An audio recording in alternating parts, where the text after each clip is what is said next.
I'm Dr. Anita Gorey, and I would like to talk about tethered oral tissues, more commonly known as lip tie and tongue tie. A tongue tie or a lip tie occurs when a small piece of tissue under the lip or tongue, known as a frenum, is attached in a poor position or is very tight and often causes restricted movement of the tongue and lip. Tongue ties have been around for years. They're very common, but they often go undiagnosed because they aren't always obvious.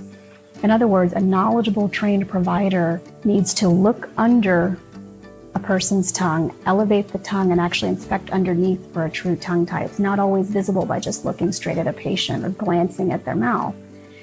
I've had extensive training in this area, and my own child had an oral tie, and so this issue is personal to me, and I'm passionate about it because I've learned how many problems can arise, particularly from a restrictive tie, and I'm dedicated to raising awareness about it. And that's why I've undergone extensive training in diagnosis and treatment of oral ties. Awareness of oral ties has increased recently because the benefits of breastfeeding has increased recently.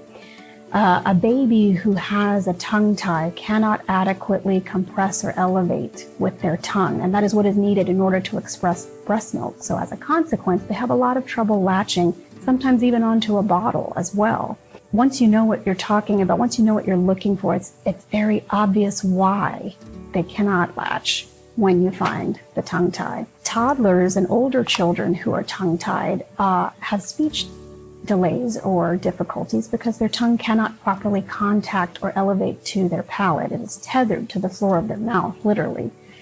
In addition, whenever they're asleep, the tongue, because it's tethered to the floor of their mouth and not contacting the palate, falls back into the airway, partially obstructing their airway, which can cause sleep apnea. I have plenty of children who have been misdiagnosed as having sensory issues with foods because their tongue is tethered and cannot properly process food in order to prepare it for swallowing. So there are a whole host of problems that can arise and be missed because of a tongue tie. Unfortunately, we have very simple ways to address this problem without aggressive surgery or deep sedation. We have a laser in our office that can address this in under 2 minutes, and it is very less extensive and aggressive a procedure than it used to be because of laser dentistry. So that's been a wonderful thing to offer, especially for newborn babies who need to be able to breastfeed right away. I'm also very fortunate that I have a great team of occupational therapists, speech therapists, and lactation consultants that I work with on a regular basis.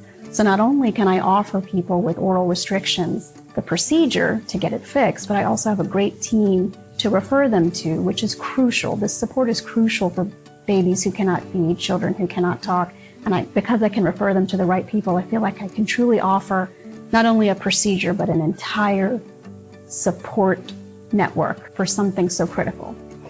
So that's why I strongly encourage all children to be evaluated by a pediatric dentist before or by the time they turn 1, because these restrictions can be caught early, and it's always better if they're caught early. We even encourage early visits by offering a complimentary free first visit for children ages 3 and under in order to be able to establish a dental home early, just like you would with a pediatrician.